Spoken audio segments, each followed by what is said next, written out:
There is a real and growing concern about a possible revolt in Saudi Arabia. And that, folks, could be a game changer. The longtime U.S. ally is responsible for over 11% of the world's oil production and a big protector of Western interests in the Middle East. Fox News contributor Charles Krauthammer with this rather scary warning about the potential fallout of a major uprising there. The big one is March 11th. There's a Facebook call in Saudi Arabia for a day of rage all over Saudi Arabia on March 11th. Now, the Saudis have really good intelligence. They are tough, they're ruthless, and they're effective. There isn't a lot of anti-government activity in Saudi Arabia. If, however, for example, in the eastern provinces, which are Shiite, you get major eruptions on March 11th, all hell is breaking loose. Joining me now, John Bolton, former U.S. ambassador to the United Nations. Ambassador, thanks for being here. That's a scary warning, and he's talking about a date that is right around the corner, March 11th. What do you make of it? Well, I think there's reason to be concerned, particularly because of the demonstrations going on in Bahrain, an island just off the Saudi coast, where you have a population that's 70% Shiite protesting against the rulers, the monarchy that's Sunni.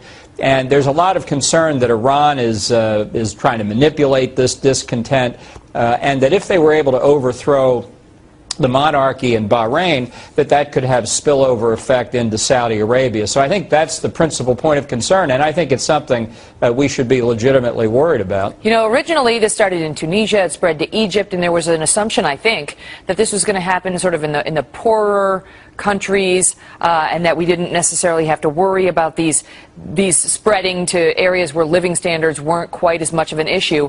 That has proved to be wrong-headed.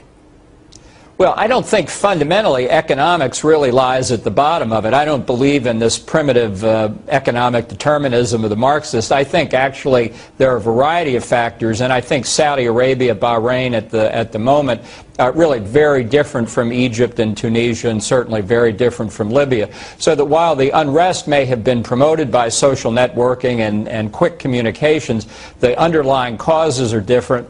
And the consequences could be very different as well. You know, as we look forward to this, look ahead, I should say, to this March 11th date in Saudi Arabia, and Americans get a little nervous, when you see uprisings there in that country. We have to worry because they are such an important U.S. ally.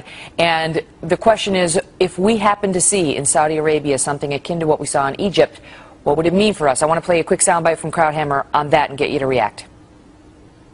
Because Saudi Arabia is the prize, it's the treasure. I mean, it's the gold at the end of the rainbow. It's everything for the world economy. And then you have to think of Western intervention if something like that happens.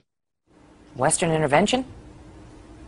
Well, I think we've been concerned about the stability of oil flows out of the Persian Gulf for the last 20 years, and for good reason, because in this case it's not just the Saudis.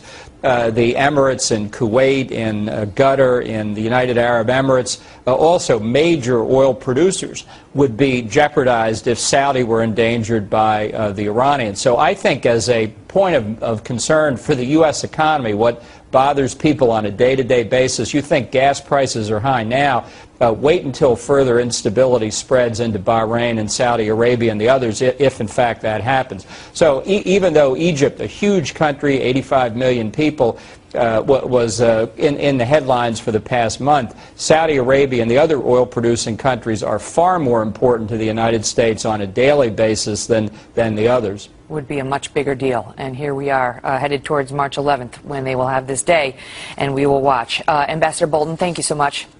Thank you.